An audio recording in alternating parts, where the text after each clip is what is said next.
Welcome to the Winged Wheel Podcast. Here to talk all things hockey are your hosts, Brad Crisco, Ryan Hanna, and Evan Lobsinger.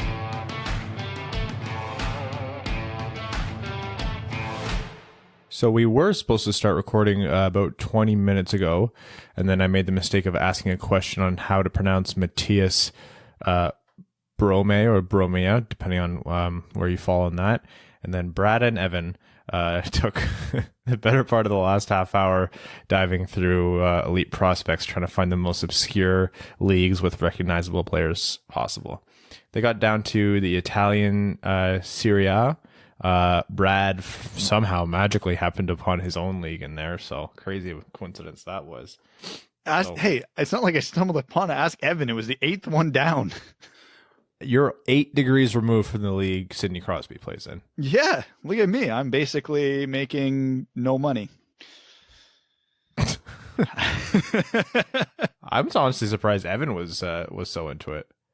It's funny, the people, you kind of go down a memory lane when you dive into some of these leagues. Like you see guys you remember from World Juniors past, or guys who played on like prominent OHL teams who are just living the dream over in Europe, making decent money, no worries, don't have to grind to play in the NHL. It's kind of cool. Ryan, you can't tell me you haven't sat there one afternoon wondering, I wonder what happened to Chris DiDomenico. Often. Yeah, he's playing in the Swiss League now, the more you know. What was the other guy, one of the leaders of the Swiss League? He was, it was Mark something. Oh, Mark Arcobello. Mark Arcobello. He's honestly, I wouldn't be surprised if his name comes back up for the NHL. His name floats around everywhere. Yeah, he's played for, I think, every team in the NHL, so he's probably ready for his second tour. And no one's playing in the NHL right now, so we have a world of things to talk about, but we actually do. Welcome to the Winged Wheel Podcast. I am Evan's cat. I am Mathias Bromance. And I'm Dirt McGirt. He said passionately. The Red Wings are making moves, and so we actually have things to talk about on this podcast. So we are going to talk about their 2 recent signings and what that means for Detroit, if anything. Our next topic will be covering, as usual, the big / small / nothing / everything conversation surrounding the potential return to play for the NHL. And then we'll be doing our usual draft coverage, including our prospect profile for this week. And Brad just released his annual rankings, which is good. So we'll be talking about that before heading into overtime. The days are getting longer. I think we might finish and still have sunlight this time. I was going to say, it actually feels weird seeing half my face in daylight while recording this. Yeah, I actually thought it was like a two-face thing going on, but it turns out you're the same kind of ugly on both sides. I mean, if I angle this properly, I could probably make it very Harvey Dent. Hey, and would continue the Batman theme. We can bring Steve back for the Bane voice. There we go. They weren't in the same movie though, so does it count? Spoilers, man. Come on. All right, the Red Wings. So I think they've been assigned or they've been attached to the names of like 6 different European players. One of them has since fallen through, which is kind of why we don't talk about every single one of these signings as they come up. Some of them we'll bring up, and some of them it's just like there's no substantiation. And European leagues, players, and agents have a way of putting out the this guy's going to the NHL thing as a bargaining chip to get the Russian or Swedish or whatever team to pay them a little bit more or sign them to a longer term deal. And that seems to be what happened with 1 or 2 players now. But a signing that did get completed was they signed Mathias Brome, if you believe Brad. I thought it was Brome, so what do I know? Don't you put that on me. I am translating Brad directly from the sound that comes out of his Elite Prospects page. You know that little audio button next to his name where they say his name? I'm going by that, and it was Bromea. Bradley Jedediah Crisco declares that it's Bromea the third. Left winger. Right, to a 1-year contract. He was one of the leading scorers of the Swedish Elite League, which was a pretty good pickup for Detroit in terms of European signings. I know a lot of teams were hot on him. It came down to Detroit and Vancouver in the end, I believe. Yes. Yeah, he had 43 points last season with Orebro, I believe that's how you say it. It's probably some pronunciation that our tongues aren't physically capable of making, as we found out with every Swedish and Finnish name that our listeners inevitably correct us on for Englishing it up way too much. So even though we're probably saying Bromea the proper way, we're not saying it the proper way, so it's not going to matter. So yeah, we're going to end up having to correct and change how we pronounce it for sure. So until we get those corrections from our Swedish listeners, we'll just keep going how it is. It was like that.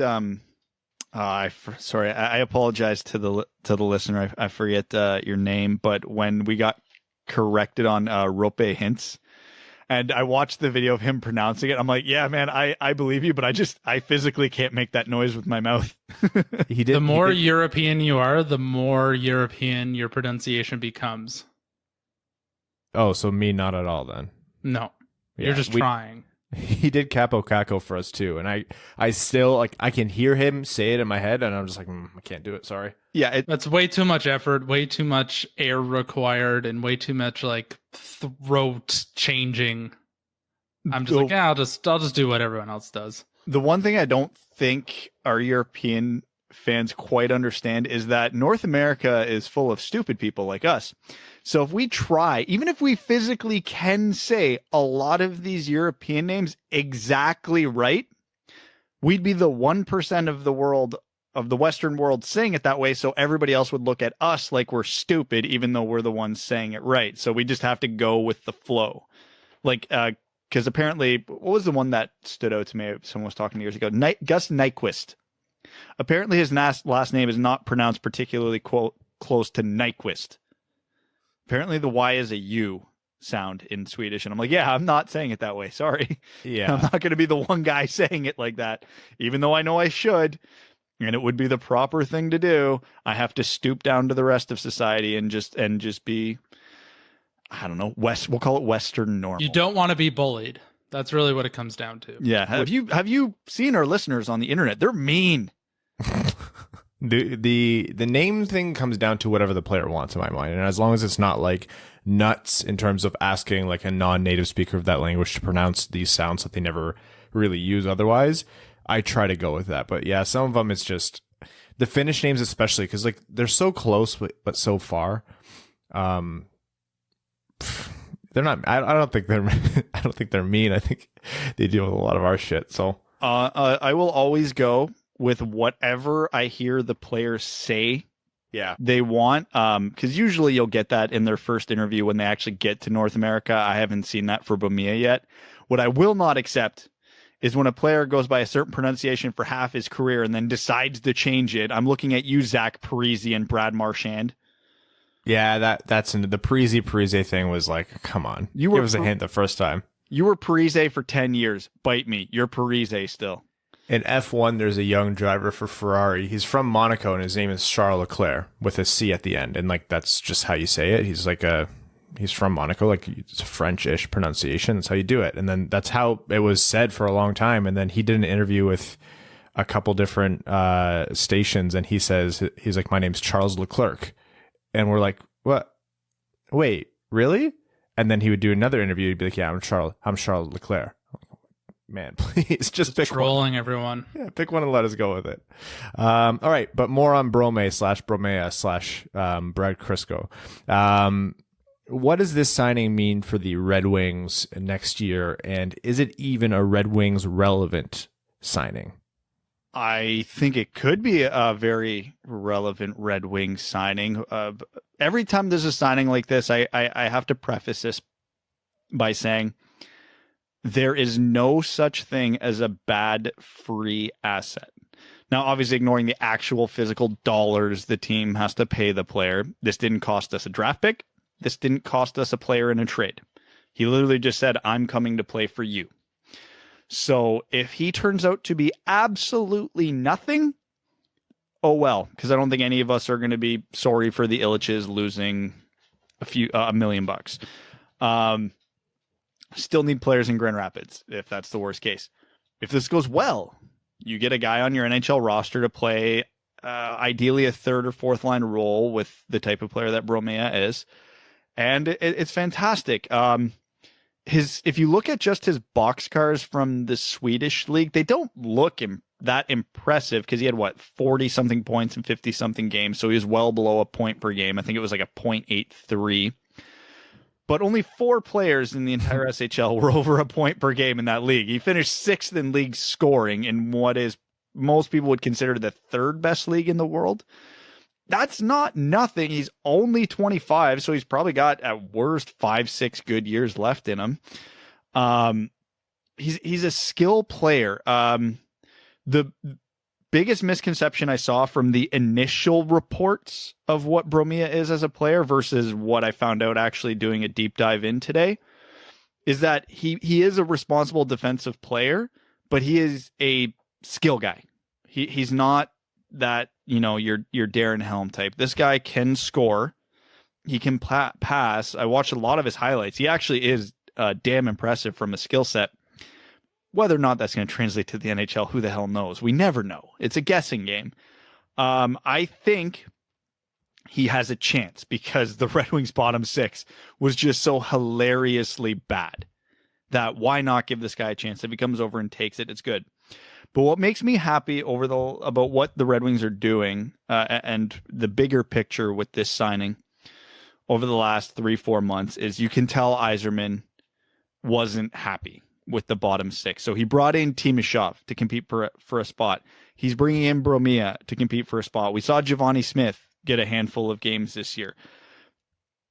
The bottom 6 that we're used to seeing, which is some combination of Glendening, Abdelkader, Helm, Nielsen, will not be the construction of the bottom 6 next year.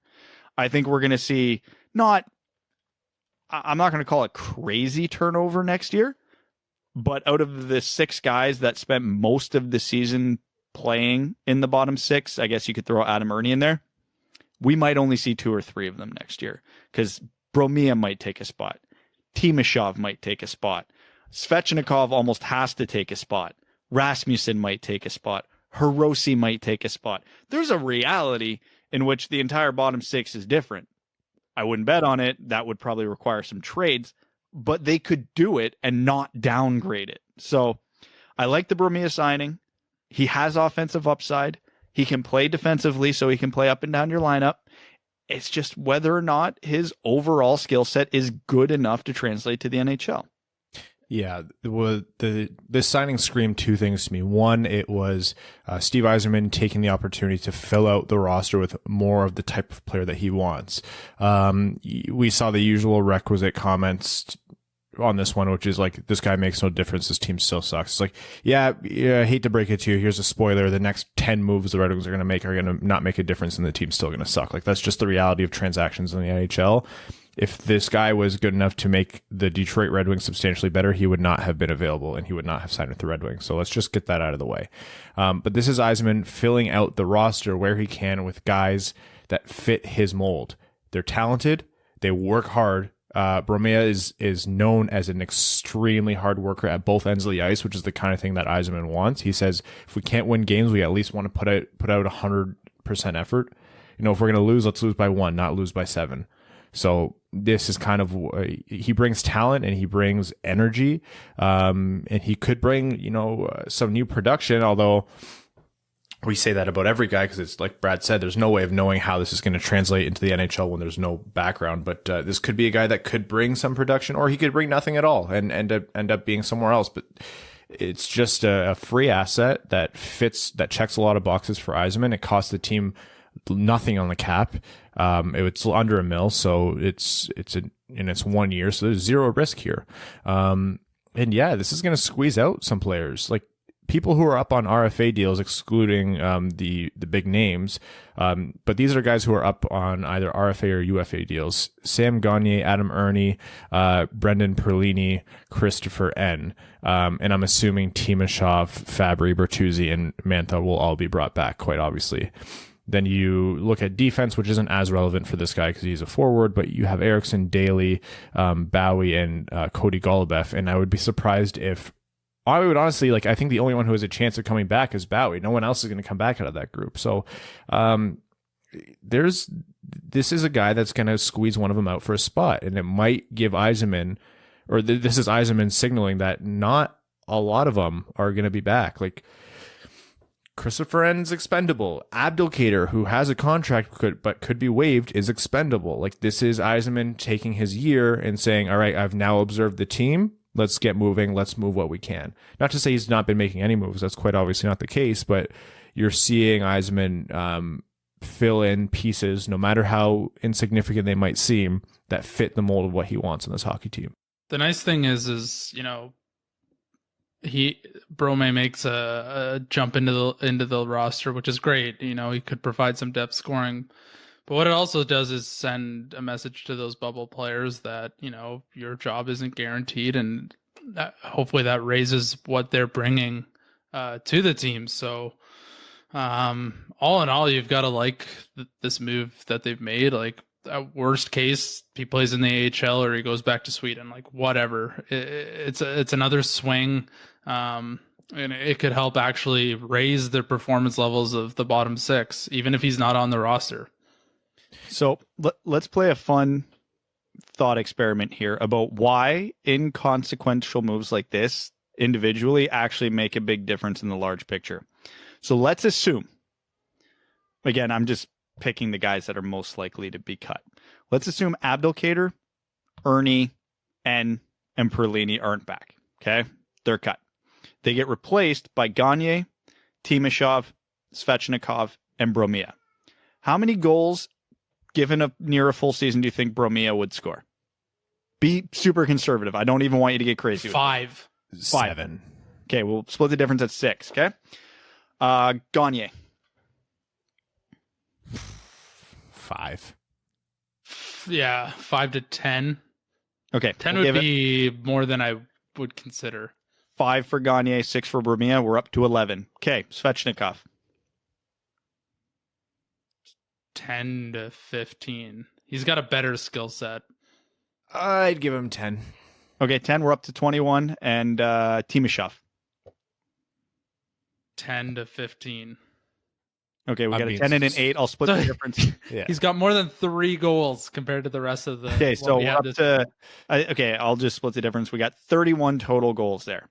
That would be, let me do some quick math, 26 more goals than the guys they're replacing, and we did not have one of them scoring more than 10 goals. So you think if anybody thinks these moves don't make a difference, this is how they could make a difference. How many more games do the Red Wings win if they score an extra 26 goals, assuming, and that doesn't even factor Mantha getting healthy, Larkin regressing to his mean, Fabry being here for a full season? It's 26 goals over an 82 game season is a lot of effing goals. That means you're scoring an extra goal in about a third of your games. Last season was a bit of an aberration with how bad the Red Wings were, but the season before that, they lost the most one-goal games in the NHL. These moves matter, whether we want to admit it or not. Bromea might not make the team, but if he gets replaced by Michael Rasmussen or Giovanni Smith, and they only score 6 goals, the same logistics apply. The funny thing is, as I was saying that, I'm like, nah, I think I even gave those guys pretty high estimates because, and I can't tell if that's or if that's because I've been hurt by this current roster, which everyone scores an average of like 0.75 goals, or I just have no hope left in my life. But still, even if you have what we gave them, 13 goals above what we had last year. 13. It was 26 goals above what they had last year. No. But even if you cut it in half, if we cut every estimate in half, it's still 13 goals above what they had last year. And that would be those 4 guys averaging what? 4 goals between them. Yeah, between those 4 guys, I would bet at least one of them pops off. Not to anything crazy, but if I sat here and told you over 82 games, Dmytro Timashov scored 15 goals, you wouldn't call me crazy if he played a regular shift on the third line, because I named off 4 guys. That means odds are one of them is playing on the third line, and odds are one of them is playing on a power play at some point. And you think Timashov slots into some power play time as well. So, yeah, it pays to have good depth scoring. And how long, and here's the thing, too, that I've noticed with Yzerman's minor acquisitions. I know we have preached this on this podcast forever, but the fan base has started preaching it too. We're sick of one-way specialists. I don't care if we never sign a good defensive forward again who can't score, which is why, even though I have nothing against Christopher N., I get sick of seeing guys like Christopher N. praised. He scored 1 goal last year. I don't care. He might have had 2. God forbid if I'm wrong on that one. Brome was 6th in a major league in scoring. He can score. Dmytro Timashov can score. Not that they will in Detroit, but they have the toolkit that they might. From the first day Christopher N. stepped into the Red Wings lineup, we knew, oh, he's a defensive specialist. Great. I'd much rather put in a guy like Brome who is billed as defensively responsible, but actually has the toolkit to score. If he doesn't score in the NHL, that's fine. We tried. Good shot. Let's go try again, because eventually if you throw enough darts, you hit a Robbie Fabry. At first I thought you were going to open that by saying I don't want a defensive defenseman, and I was legitimately going to drive to your house and strangle you from 6 feet away. But no, I know what you mean. Like, we always say, like, this team isn't going to turn around unless they can revamp their top end players, or at least give them a superstar and a couple more like Mantha Larkin or even Bertuzzi level players to play with. And if that seems like a tall order, it is. And we always say, like, the wave or the depth moves aren't going to be what moves the needle significantly. And that still holds true. But the reason stuff like this is important, and this is just rephrasing Brad's words, you know, we're not angry about Abdelkader's spot in the roster because of his contract anymore, because his contract is what it is. Like, it's, the Red Wings have a wealth of cap space, and yeah, of course it would be good to have that much more cap space, but the issue with it is how long it runs, which means how long Abdelkader would seemingly be taking up a spot. It's not even just the playing time, it's the fact that he is below replacement level, or whoever else it might be. I'm using Abdelkader as a scapegoat here, which we're prone to do, admittedly. Literally pick anybody in the Red Wings bottom 6 last year, and this applies. Except the only guy I think you could truly make a case for at this point, who didn't play significant top 6 minutes last year, would be Glendening. Who I think he still played top 6, like a lot. Yeah, Darren Helm spent like half the season in the top 6, so I guess we could exclude him as well. But everybody else is so beyond replaceable. It's hilarious. Yeah, when Brad names random European signings and waiver pickups, and Evan and I give extremely conservative estimates on goal totals, and then have them, and you still cut those in half, and you still have 13 goals against above what your bottom 6 guys put up last year, that's when you know your bottom 6 needs a revamp.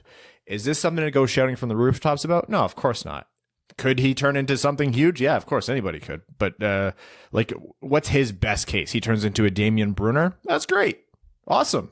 I think his best case, I mean, if he puts up, like, if he becomes like a 15-20 guy playing on the third line, great. But he's, I hate the word intangibles because it's always overvalued, but he is a 200-foot player. And I actually had a few of our Swedish listeners reach out to me and say, hey, it's not going to show up in his videos, but this guy is a pest. Not to the extreme of a Brad Marchand, but he's a Brad Marchand type, which is good. I love having players like that on our team. I think we all unanimously hate Brad Marchand, but I think we would all immediately take him on our team given the chance. Well, think of how many games this year it looked like we were just trotting out a dying corpse, and we were just going through the motions.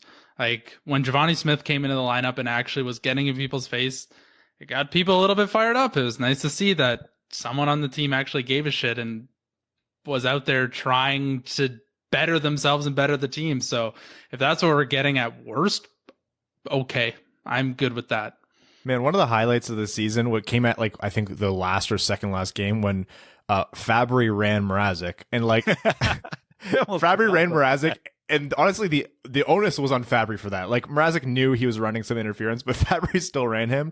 And then even better, Bertuzzi got in there, and as he was being grabbed from behind, was dragging 2 Carolina Hurricanes by their collars across the ice. I'm like, see, like, if we're gonna suck, we might as well have fun with it. Like, go out there and scrum for your guys, you know? Mrazek had a tough year. He got a fake one punched by Thornton. He was part 2 of the David Ayres saga, and then he got ran over by Fabry. Like, that's the 3-headed horse of the apocalypse. The best part of the Fabry scrum wasn't the hit or anything like that. It was Fabry ran him, knew what he was doing. As he was standing up behind the net, was already throwing his gloves down, expecting a fight, and there wasn't a hurricane within like 20 feet of him. So he just kind of had to stand there and wait for the scrum. That's how you know you messed up, when you're halfway through the act and your gloves are already off. That was the game where, oh man, really sad when Anthony Mantha murdered Trevor Van Riemsdyk, rest in peace. When thoughts and prayers. I can't believe I've never seen such a disgusting act from Mantha, who had the audacity, the sheer audacity to stand and be big. Ugh. Interference right away. The league doesn't care about their players' well-being. Simple as that.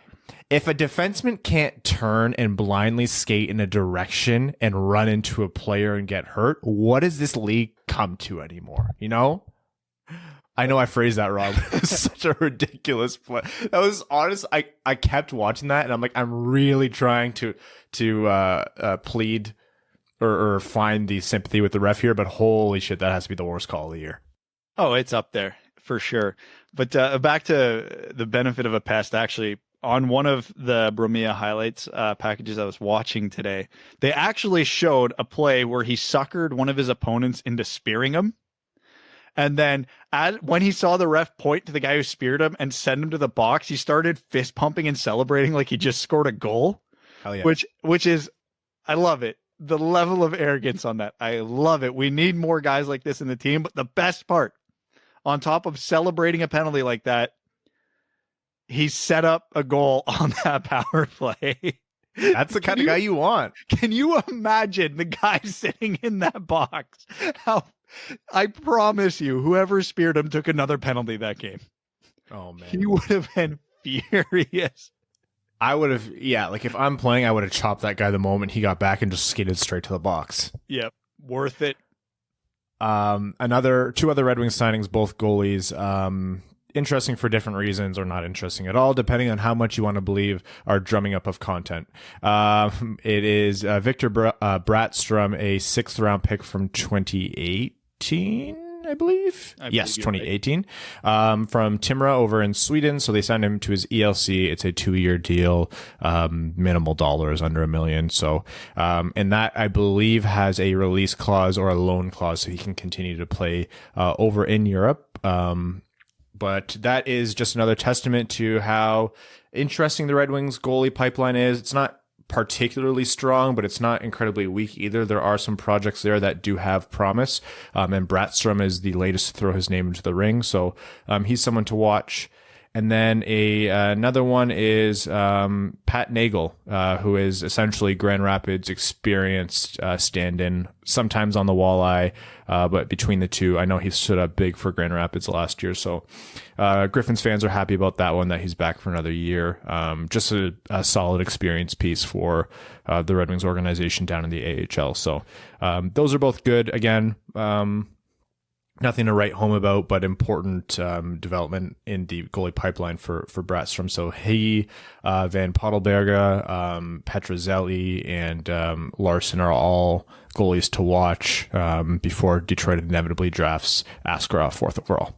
Jesper Eliasson is deeply offended with you right now. I knew I was forgetting one. But yeah, no, Bratt, Nagle, whatever. That's a good guy. Yo-yos between Toledo and Grand Rapids. Great. No NHL future, I think we can agree. Brattstrom's the interesting one because he was a double overager when we drafted him in 2018, I believe. Put up decent numbers in the Allsvenskan this year. I think it was a 914. Again, defense-heavy league, one step below the SHL, so I'm taking that with many grains of salt. But 914, 213 goals against average. Yeah, so we've been talking about who the hell is standing between the pipes in Grand Rapids next year. Who's to say it won't be Brattstrom? He's massive. I think he's one of those like 6'5", 6'6" goalies. He's already played pro for a couple of years, so playing against men isn't new to him. I think we all like Pat Nagle, but I think we would all be disappointed if Pat Nagle is the Grand Rapids starting goalie this year. So yeah, if the tandem is Pickard and Larson, great. If the tandem's Pickard and Brattstrom, great. If Brattstrom goes back and plays another year in Sweden, fine. I don't know if that actually would burn the year of his ELC or not. Not sure. I assume they're going to let him come over and try and win the spot in Grand Rapids. If not, I struggle to see why they would sign him then, unless it's some clause they had to have him signed by X date or they lose him. So I don't know the CBA well enough to get that into the weeds. But yeah, I mean, he's interesting. Detroit's definitely taking the approach of let's just draft all the goalies and eventually one of them will stick. So maybe it's Brattstrom. This is going to be his chance. Yeah, and as we've preached before, goalies are voodoo. Does that mean discount any premier goalie prospect like you see a Carter Hart rise through the ranks or you see Askarov after he gets drafted? No, of course not. That's the most certainty you could ever ask for in a goalie.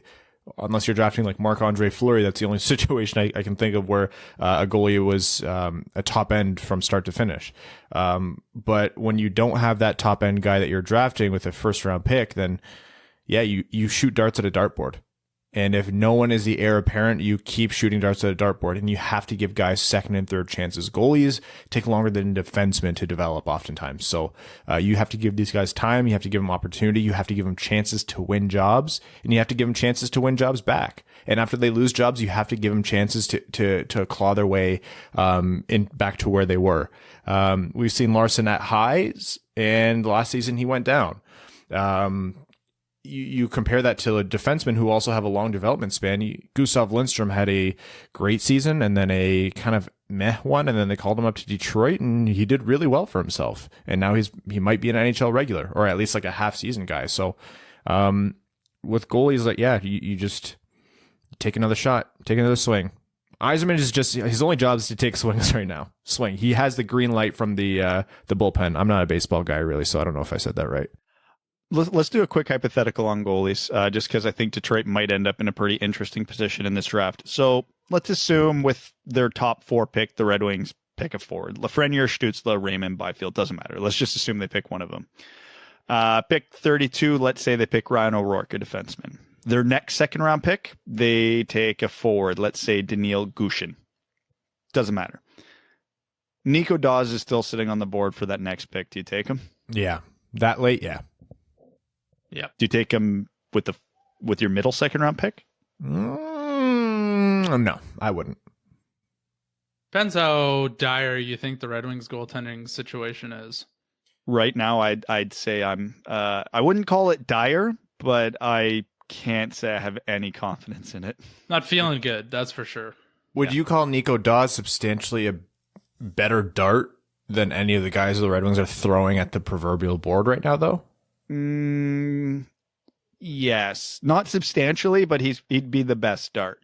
Because, I mean, the OHL was way up in scoring this year, and Nico Dawes was the best goalie in that league. It was either him or Jacob Ingham. Nobody else was even on those two's planet this year in the OHL, which is really saying something. Guelph wasn't a particularly strong team.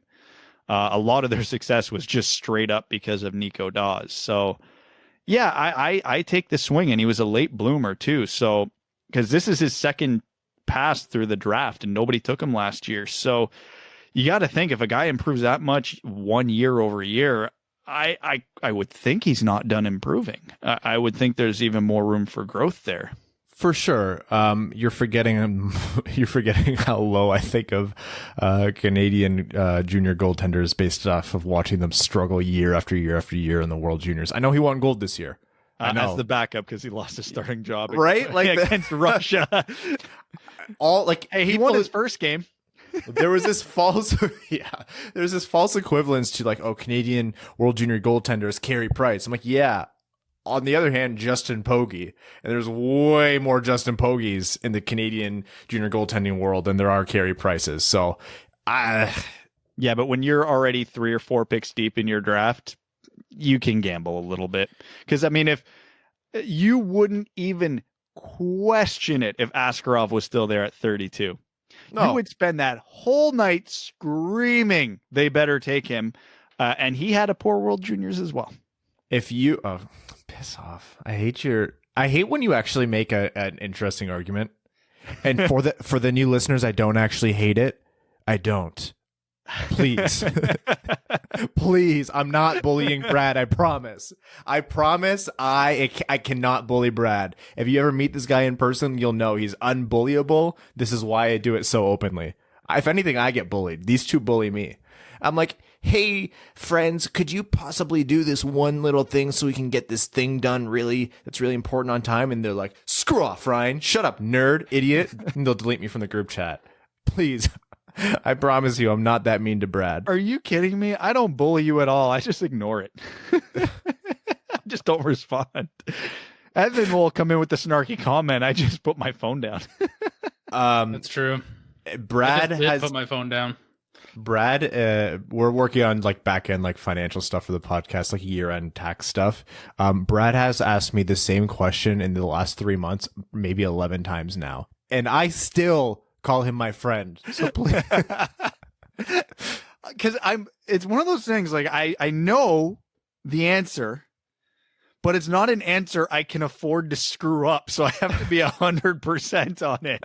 It's like, I know the answer is C. But if it's not C, I failed this test. Brad, I put it in writing for you. Are we sure? Oh man, our last call with the accountant, I'm like, yeah, I'm gonna send this all to Brad, and it's in writing for him, so you shouldn't get a duplicate email from him. Brad today, yeah, I emailed the accountant. I went, oh, Jesus Christ. No, I just asked it. It was more an email, hey, I'm getting the ball rolling. Are we able to do this right now? And she's like, yeah, it's fine. Just send it over when you get a chance. I'm like, okay. Yeah, no, I'm just bullying you, Brad. Okay.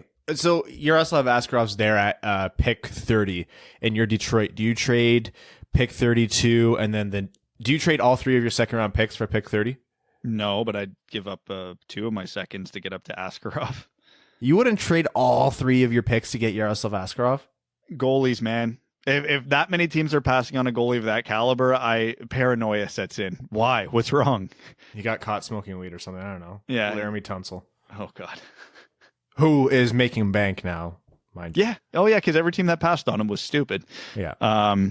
But yeah, because God forbid anybody smokes a little weed. You ever watch the documentary, the backstory on that on YouTube?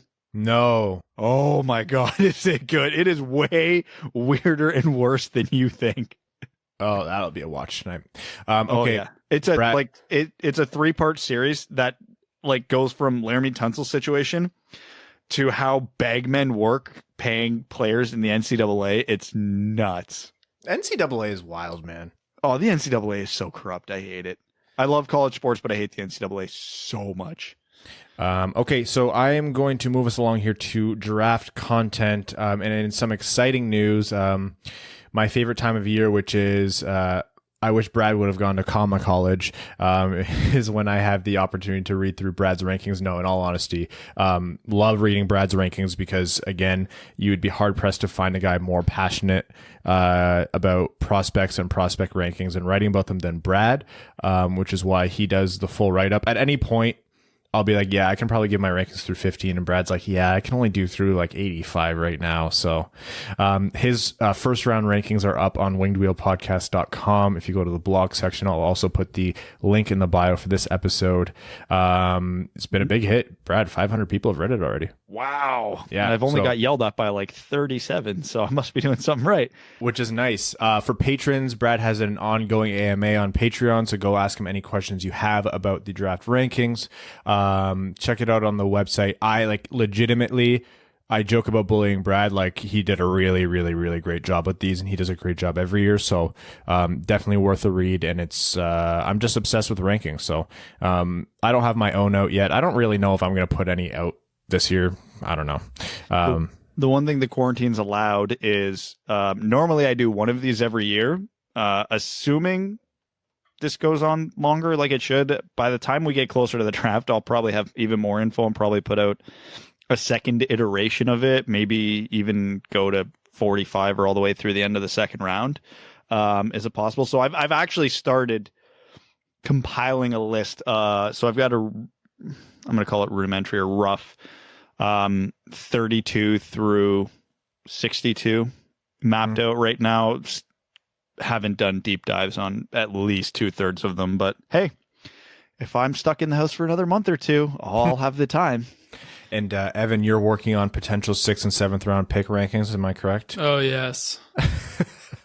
Well, you were looking at guys that were 6th and 7th round picks. No, it's Evan's 7th round projections, just him with a sign saying, "Will play for food." Yeah, It's anybody. I think I saw one of those guys today when I was getting on the highway.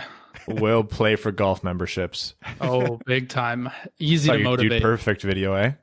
Yes. Did you get that? That was the most excited I've ever seen Evan in my life. Shoots a golf ball into a bucket. Did you get that? It was Cat, one of the. you get It was a that? foam ball. Yeah, working on my short range pitch shots. 5:30 in the morning, Cat's holding a camera in the front yard, thinking the moment this quarantine is over, I'm dumping this guy. Did you get that, Cat? Would be a bad mistake because I'm going to be club champion in no time. Evan set up a TikTok account just to do these trick shot videos where he's chipping a ping pong ball into a hydro flask. Yeah. That's I think that's the only way to get on bar down nowadays is to put a TikTok video of trick shots up, and then eventually they just take it and put it on there. Next time there's a charity tournament around us, Brad, we should play with Evan just to drive him nuts because of how bad we'll be compared to him. I used to be all right, but I suck now. But I am more than willing to just smash 1,000 beers while following Evan in a golf cart. I often run into the issue of having more beers in my bag than I have teas. I don't think I've bought a tee in like 5 years. I just pick them up off the ground when people leave them, or I just hit it off iron tees. Hit it off the deck, whatever. I don't care. All right, Brad, your rankings, without going through all of them because I want people to read it. Name a couple of your more interesting picks, whether they're controversial and where they're ranked, or a guy that people might not have been expecting that rose or dropped, that kind of thing. Okay, so I guess I'll just go by where I found myself really differing from the majority. Two guys that I tend to be higher on are the two Germans. I had JJ Peterka and Lukas Reichel at 19 and 20, respectively. And I know Reichel I don't see in the first round of most rankings I'm seeing right now. Peterka, he's in the first round. I see him generally in the mid-20s, so I'm not crazy higher on him. But I really like both these guys' skill sets. I mean, they're producing in a men's league. They both had really strong World Juniors, which I don't think gets enough credit because Germany did well this year in the World Juniors. So the initial assumption is that Germany had a better team, and they did. But almost everybody on that team that was carrying them offensively was draft eligible. It was Stützle, it was Peterka, it was Reichel driving the bus offensively. They had Seider on the back end, but those were the three driving the offense as 17-year-olds at the World Juniors on a team with basically no depth. I mean, it's a small sample size, but that was incredibly impressive. And then you couple that with what they've been doing in Germany this year, and you watch their tapes, these guys are good. First round good. I know when we were on Max and Prashantha's podcast, everybody was judging me because I traded up one spot when I was Detroit from 31 to 30, but it was because like everybody else was off my board, but I still had Lukas Reichel sitting there. And I'm like, man, this is value. He's 10 spots lower than where I was planning on it. And I couldn't trust Max to not pick him. So I had to go up and get him. Yeah. In case you guys missed that, go listen to that Wings for Breakfast episode we were on. And both Brad and I traded up one spot to grab each of Peterka and Reichel, respectively. So yeah, poor Max. Needless to say, we really like them. Another interesting prospect of mine, who I didn't initially have in my first round until I kept reading more and more about him, was Zion Nybeck. He ended up in my first round rankings. I don't know what we want to call him, the Swedish Smurf, because he is tiny. He's 5'8", and according to a lot of things I read, that might actually be a little generous for him. But his skill set is just off the charts. His highlight films were probably one of my favorite ones to watch out of everybody in the first round, because he is just so skilled. If he weighed more than a stuffed animal on my daughter's bed, he'd be a top 15 pick. So I think he's going to be an interesting one. And then trying to think, I'm pretty low on Gunler because his inconsistency scares the ever living hell out of me. That is a big red flag for me in a prospect. You can have off games, but to just be as off as he was, as often as he was, scared the hell out of me. And one guy that I had at 22, but I've got a gut feeling is going to be higher on my next ranking, is Maverick Bourque. The more I dug into him, he grew on me. His skill set is impressive, especially when you look at the relative stats to the rest of his team in Shawinigan. He was comically better than the rest of his team. So I'm curious to see what his boxcars would have been had he had a better supporting cast. So those were some of the more interesting ones to me. Obviously, I had a bunch of guys fall out of the first round that aren't. That are in the first round of most other rankings. Like right now, I have Braden Schneider close to the mid-second round, and he's like almost a top 20 lock in most of the mocks you see, because I don't see any translatable not any, but very little translatable offensive upside there. And those are not the type of players I like to pick in the first round. So he free fell on my board. I'm really happy that you brought up Nybeck and Bourque, because those were two guys that I was really, really interested about. So, yeah, really echoing your statements on that one. Like I said, guys, go check it out, wingedwheelpodcast.com, or depending on how you're getting this podcast, the link may be in the bio for you. This week's prospect profile is none other than William Wallace. No, I'm just kidding. It's William Wallander, or Wallander, depending on how you want to pronounce that. I believe it's Wallander if you go by the Swedish pronunciation. Am I correct? Which we've already established we won't do. He is a 6'4" behemoth of a left-handed shooting defenseman, and a little bit of an archetype, or maybe not, I suppose. It's a rare player type, but he's 6'4", a huge guy, 192. So you imagine he's going to fill out that frame, and he can move. A huge defenseman that can move. The Red Wings have a penchant for that lately. He's been ranked mid-first round. He's been ranked late second round. He's been ranked in the third. He's been ranked kind of all over the board. So if you want a guy that the Red Wings really well could have on their radar, he fits that bill in my mind. And he's on the left side. You imagine Wallander Sider? Like, that's the kind of thing where if the Red Wings are actually going for this, we just want a massive freaking blue line that can move. He would fit that bill. Not a lot of offensive game in my mind. I know some people praise his shot, which puts forward the notion that he can have some kind of development offensively. But I just haven't seen, from what I've watched and read from him, the kind of output that would say it's a strong suit.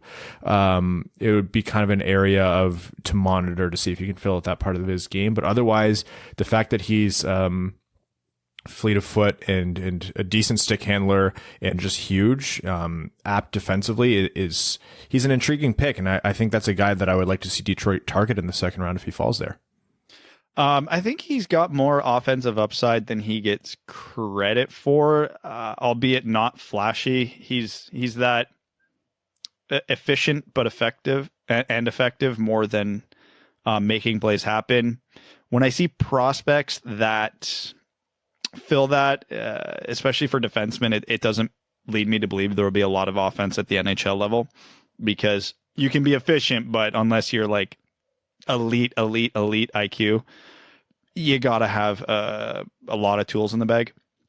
Watching some of Wallander's clips, I don't know why he reminded me of Cholowski a lot, in the terms of his movements and what he does on the ice. So I like Cholowski's offensive IQ more, but in terms of the way he skates, the way he moves the puck, with how efficient he is, he reminded me of a bigger Cholowski. If the offense does come, then his scouting report would read almost the exact same as Antti Tuomistos at this point, but Tuomistos is more offense than defense, so not thinking that's going to actually come to fruition. But hey, it might. He's a good pick, a safe pick. Yeah, he doesn't excite me, but he was good enough to creep into my first round. So yeah, I could see that being a good target for Detroit at 32. Yeah, it's kind of weird to see a guy that big who actually skates that well. So if they can kind of refine his toolkit a little bit, he'll be a very, very solid second pairing defenseman in the NHL. There aren't a lot of downsides to his game. Obviously, at the higher levels, you'll need to play defense a little bit better.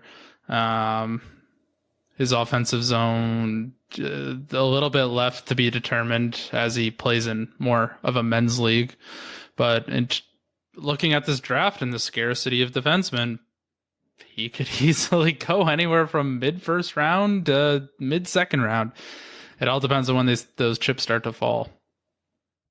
Yeah, and what you described in like this effective, efficient, but not flashy guy, it's like, yeah, the Red Wings can't keep drafting guys like that. Like, you need to kind of draft high upside guys, but there is a gap right now in who's playing on the left side in Detroit, and they do have prospects that could fill in there, but not as much as the right side. So does handedness matter more than I'd like it to?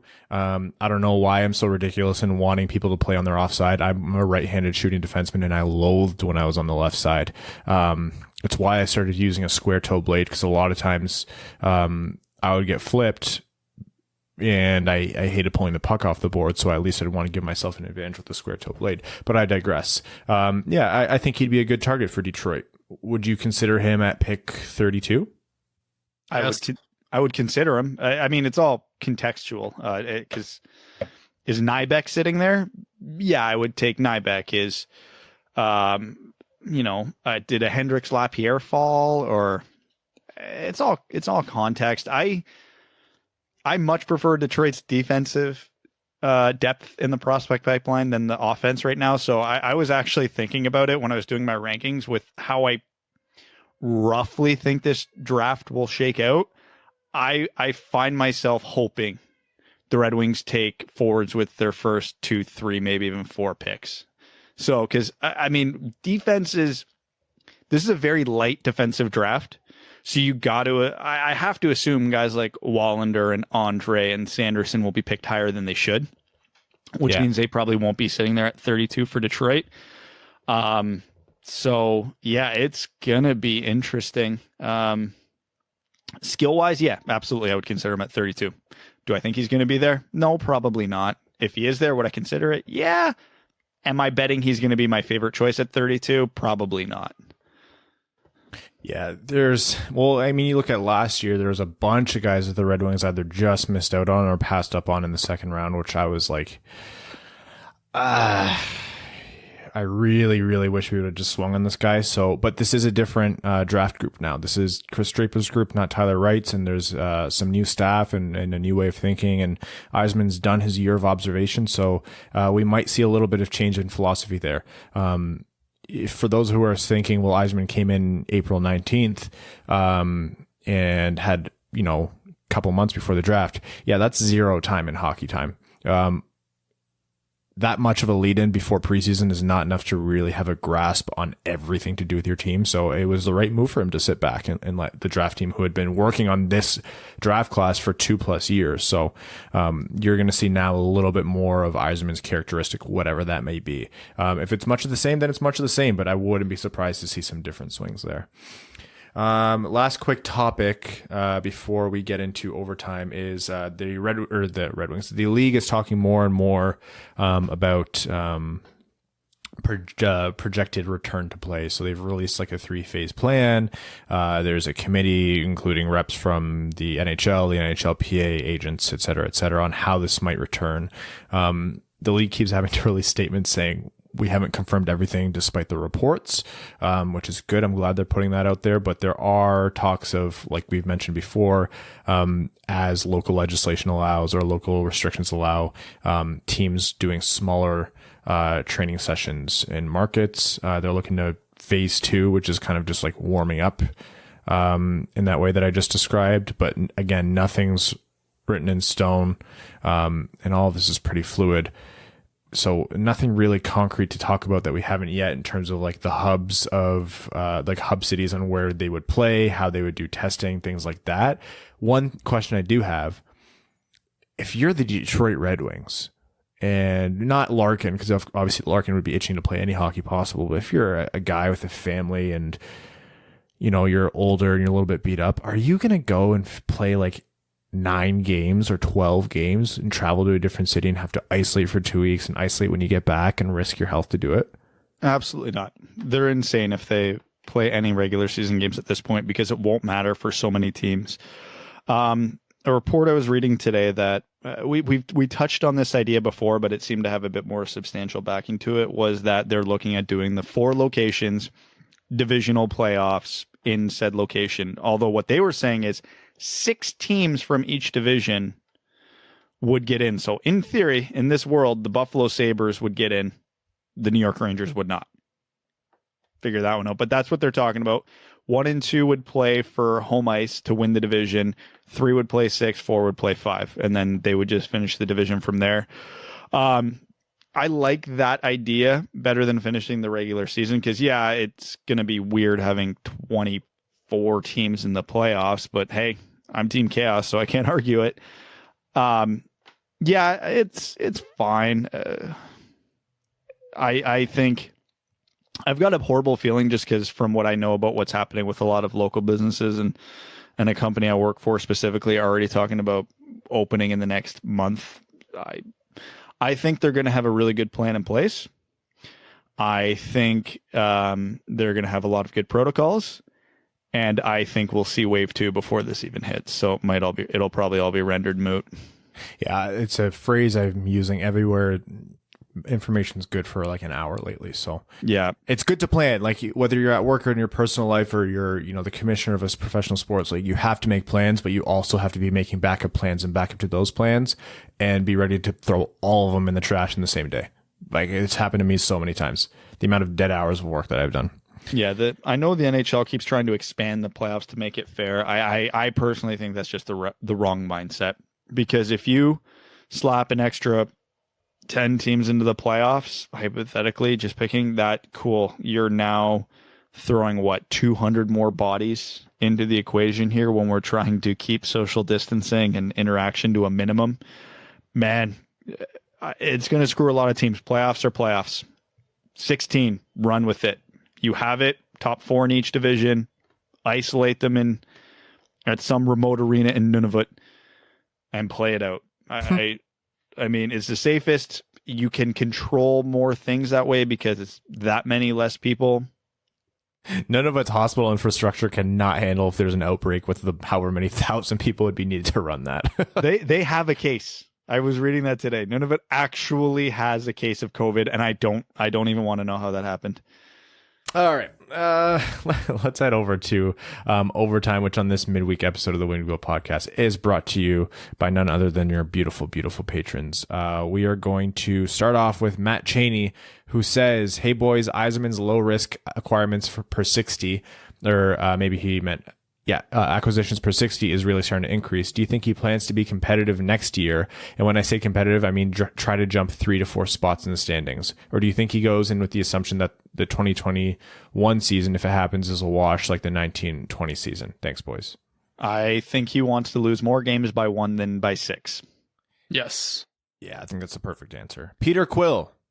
Welcome, Peter. Says, "Hey there, gents across sports. Whose legacy do you think is taking the biggest hit from shortened seasons and or no playoff runs? I know Ovi needs all the games he can play to get the goals record, but he's only missing 13 games, and this break may help him rest up a bit. I'd argue it's LeBron. He's going on 36. Anthony Davis is a free agent at season's end, and he's chasing ghosts to be the best player ever. If the NBA doesn't crown champ, that is a wasted year for him. I don't think it can be overstated what winning a championship in LA would do for his legacy, and the Lakers were a 2020 favorite. Curious to hear your thoughts. Thanks, guys." LeBron's a good one. I don't look at players. I look at teams. For the NHL right now, I think Tampa Bay is going to get really screwed if this season comes because they're in cap hell next year. I forget who it was. Someone on The Athletic put out a cap. It was Myrtle? Yeah. Yeah, he put out a cap projections for next year based on estimates of what their RFAs will sign for, et cetera, et cetera. Fun fact, Detroit will have the second most cap space in the league after Mantha and Bertuzzi, and everybody is re-signed. Tampa's like almost $7 million over. Oh my God. So they are going to be losing a very key player or several usable players. So not that their window's closed, but it's going to take a big hit this summer. Odds are they're going to have to unload a contract and an asset to get rid of it. Like, hey, Detroit, we'll give you a 4th round pick if you take so-and-so off our books, Killorn or whatever. And it might happen. because the only other team with more cap space than Detroit is Ottawa, and their owner's not spending any money needlessly. I'm trying to think, because if this goes on as long as it does, and if everybody goes back to work too soon, and we see wave 2, and then all of a sudden we're digging into the fall, I'm starting to look at the NFL to see, how many good years does Aaron Rodgers have left? How many? Some of those top end quarterbacks in the NFL aren't young. Phillip Rivers isn't going to get too many kicks at the can. So, well, it's not like Aaron Rodgers had anything to work with this year, anyways. Yeah, no. Well, hey, he's got a quarterback that he can throw the ball to. I actually think Peter's suggestion of LeBron's the best one. Like, I'm not. Well, like, hold on. Is it though? Because is anybody going to question LeBron's legacy if he retires tomorrow, COVID or not? Well, no, but not his legacy as it stands, but he has a legitimate case as greatest of all time. I think most people that you talk to will say it's firmly Jordan, including myself, and I think a lot of reasonable LeBron fans will say the same thing. But he's not outside of striking distance. He's got Anthony Davis on this Lakers team. They were expected to be good, but at the same time, like you saw what the Clippers did last offseason, they were, the Lakers were expected to struggle a little bit more than they actually did.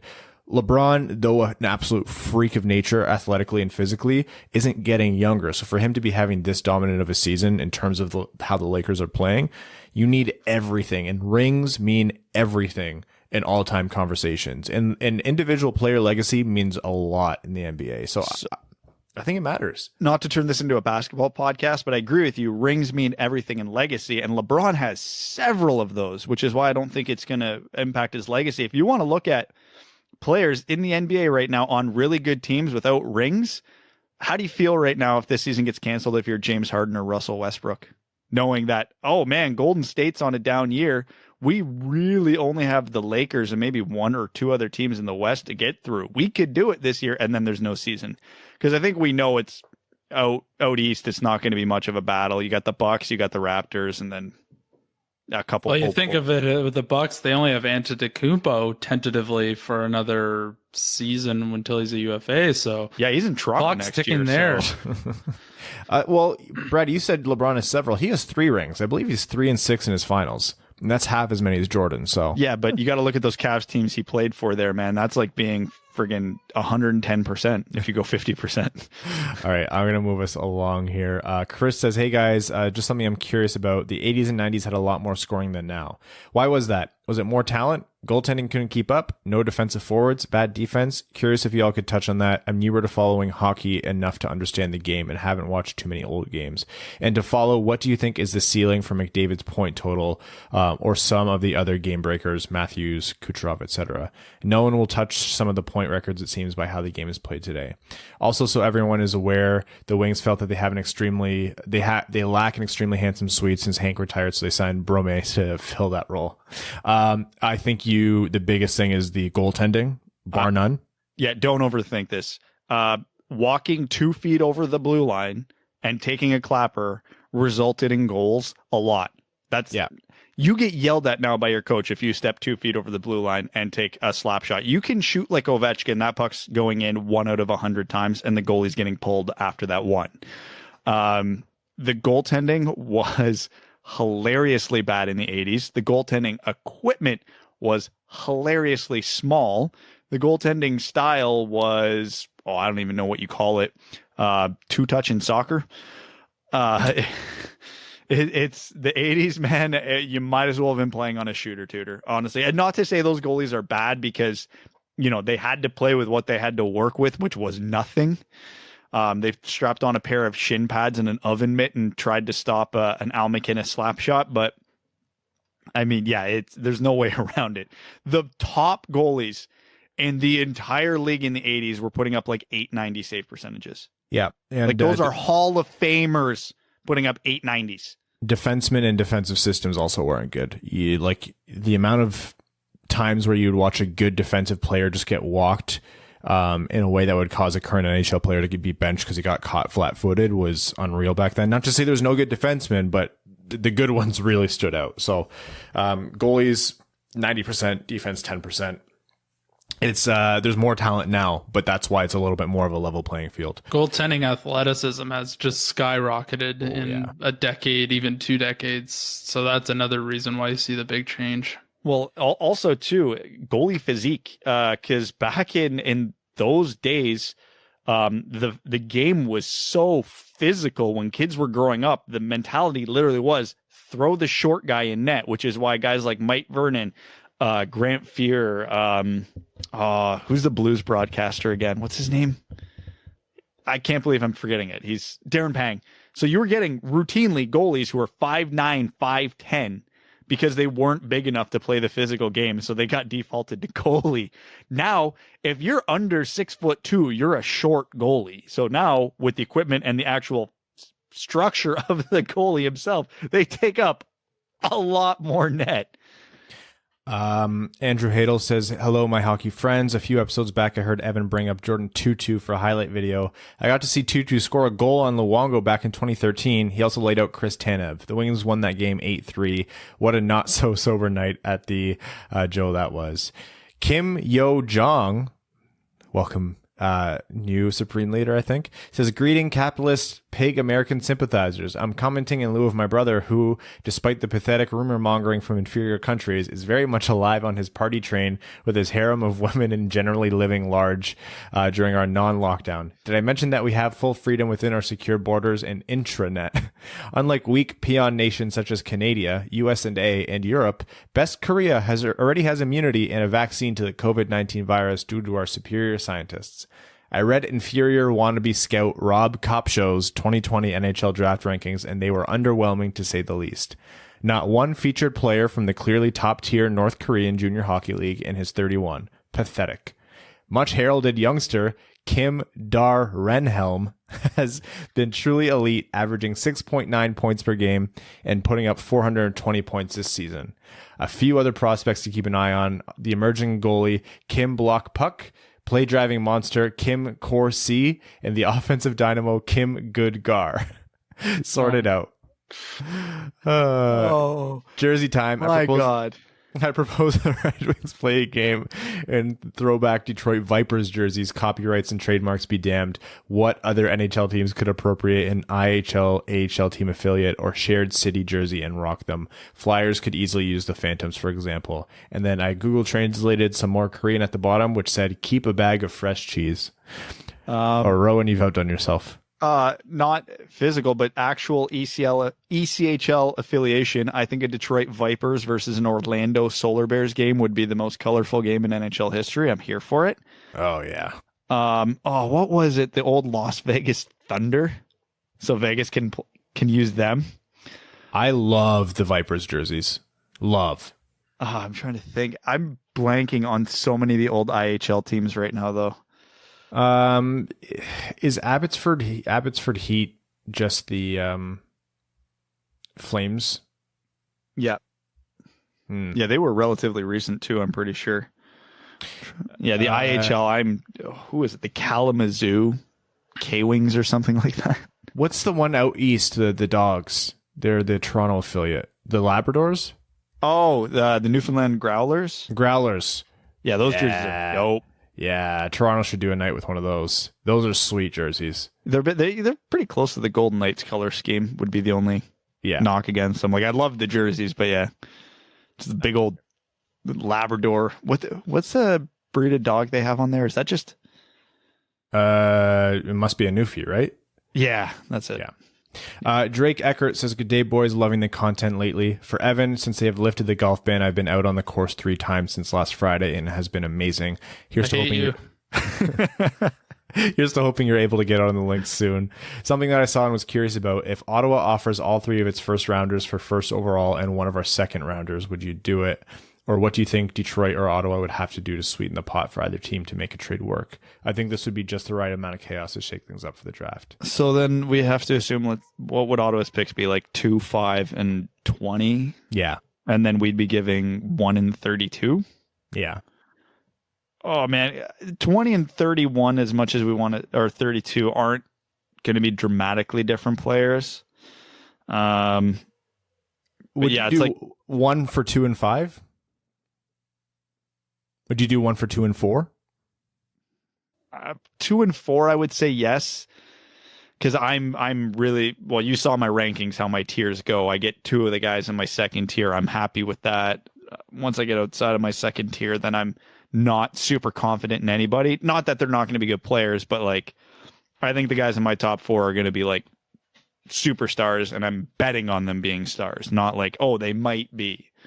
Once you get past that, it's like, I think this guy is going to be really good, but I don't know for sure. So are you willing to give up Lafreniere on a maybe? Ottawa's not offering this for what it's worth. Like, no, they're not. And I think we've had this question about 100 times, and I think I flip-flopped on my answer every time. Ryan Calameni says, so the Wings signed Brome. I know I've changed it mid-episode. Fight me. I'm guessing he could easily take a 4th-line spot from a guy who can't produce and could be the man out. Don't tell Brad. Also, I want Tim Stützle. Kyle Vizentine says, hey guys, for the past 2 years, my girlfriend and I have been picking out one away game to go to and make a little vacation out of it. 18-19, we did Toronto, and Tavares tied it up with 7.2 seconds left in the third, sending it to OT, where Captain scored the winner, leaving me heartbroken, surrounded by Leafs fans. This season, we did Montreal, and the Bell Center was amazing. The game was great. The Wings won, and I walked to our car saying, excuse me, winner's coming through. Anyways, where do you guys think we should go next season? Man, if you can do Vegas, do Vegas. Yeah. Vegas is the answer. I love New York City. I absolutely love New York City. So if Madison Square Garden, it'd be worth a trip. New patron by Felicia, name level sponsor. Thank you so much, and welcome to the Winged Wheel Podcast family. Love the name. Says, have you seen Stützle's Ninja Warrior parkour run? No, I have not. It's pretty cool. Starts closer to the middle / end of the video. The trampoline reaction part looks like a lot of fun too. I'm going to watch that, and we'll get back to you. Thank you for sharing that, and thank you for joining us. Eddie says, what's the best nickname given to you by someone? Oh boy. Man, I've not had many nicknames. In my high school, there were a lot of Brads, and in hockey for my age group, there were a lot of Brads. So I just heard nothing but my last name for 20 years. Yeah. Hockey nicknames aren't creative. No. If your name can't have a Y at the end of it, you're just referred to by your last name. If you can't add a Y or shorten it and add an S, which my last name doesn't work for either of those, it was just my last name. I'm trying to think if there was anything. I was Hannah on the ice. Like, that's it. Yeah. No, and occasionally people would be like, that's a girl's name. I'm like, yeah, congrats, bro. It's my last name. Yeah, I was Crisco. People assumed it was probably some Grease acronym, like nickname to do with that. Like, were you Lobby on the ice, Evan? Yes. Yeah, he would definitely be Lobby. Lobs would work too, though. I would go Lobs for Evan. No, Lobby's Less better. syllables, the better. Yeah. Makes it quicker. There's no good hockey nicknames. Like, anyone in my life who shortens my name is usually a girl, and they call me Rye. Or girls either do one thing, they call me Rye, or they call me by my full name. They say Ryan Hannah. I don't understand why. My friends call me Dickhead. I don't know if that counts. Yeah, I've been called that asshole a bunch. Yeah. And Evan is, we usually call him, is he coming today? What? Fred, that's right. Jacob Charlip says, sorry about that. Trying to think about, hey, what's up, fellas? Trying to think about next year's potential lineup, and I figure we have some combination of Burt, Mantha, Zadina, Fabry, but hopefully Lafreniere, with Larkin as the only real top 6 center. Assuming we don't end up with Byfield, would trying to sign a guy like Cody Eakin or Eric Holla make sense to help the development of our young wingers? Got to figure playing with Filppula isn't going to help as Zadina or Lafreniere all that much in the long run. Thanks, boys.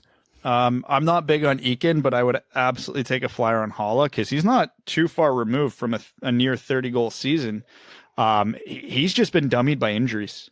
I mean, if there's any team in a position to take a gamble on a guy with injuries that we know can play when healthy, Detroit's the team to do it, and Holla's the guy to do it. It just worked out with us this season for Fabry.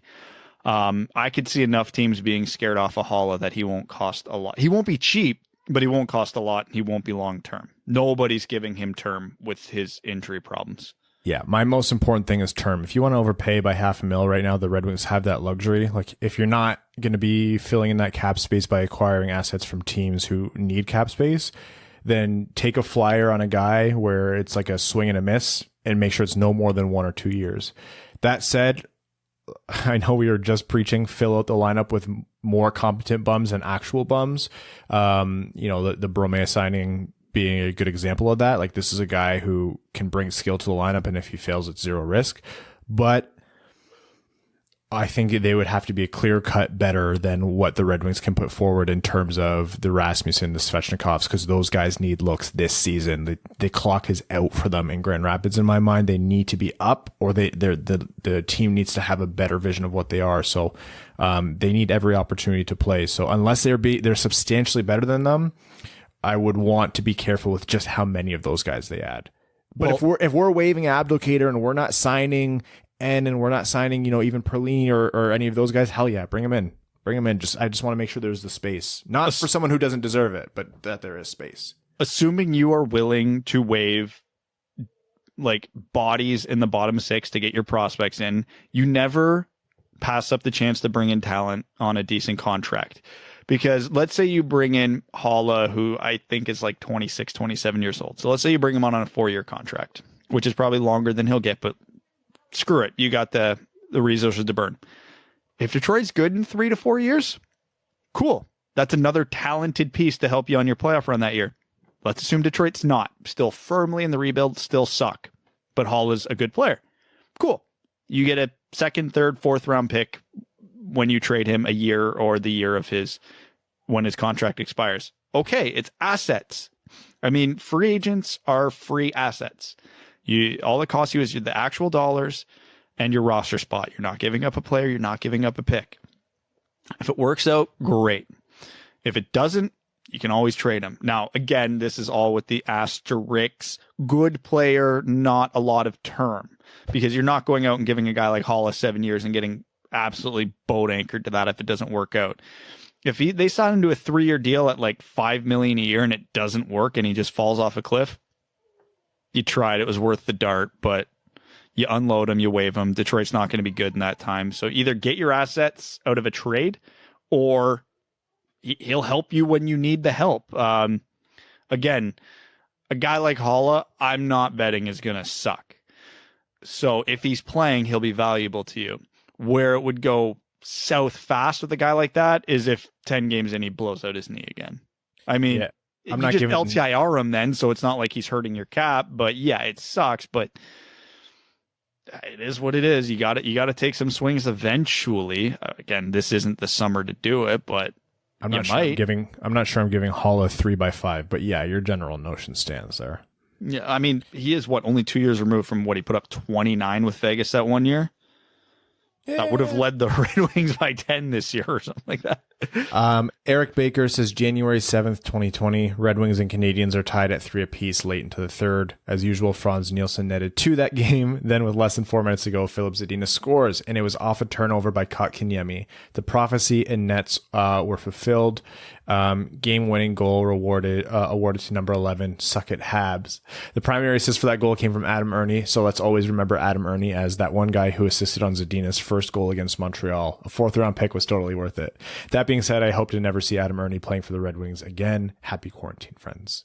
And last comment here is from Stay Inside Cheese Bags, a Fournier company. It says, hey there, fellas. Excited to see what Matthias Brome can bring to the team. What's the latest on Malty Stromwall and Frederick Handemark? Holding patterns, essentially. No news. Isn't Handemark literally like only a few points back behind Bromea? Yeah, I will not accept your pronunciation. Why? What did I say? Oh, because I said Brome, didn't I? The last word I heard is that Yzerman has an agreement in place to sign both, but as to whether those signings are actually happening or not, what's the holdup?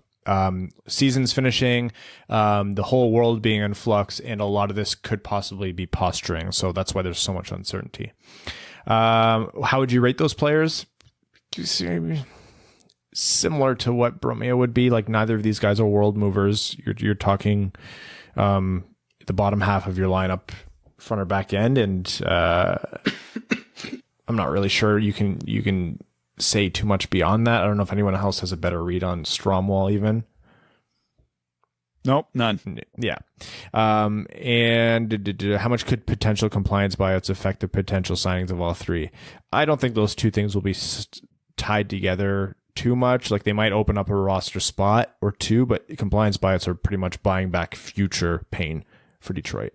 A note on Stromwell, he signed with the Rangers in 2016, had 6 points in 44 games in the A, was demoted to the ECHL, and then released. So if Stromwell does come over, it'll be his second stint in North America. He'll most likely need a knockout season in Grand Rapids to prove last year in Sochi with the KHL wasn't a fluke.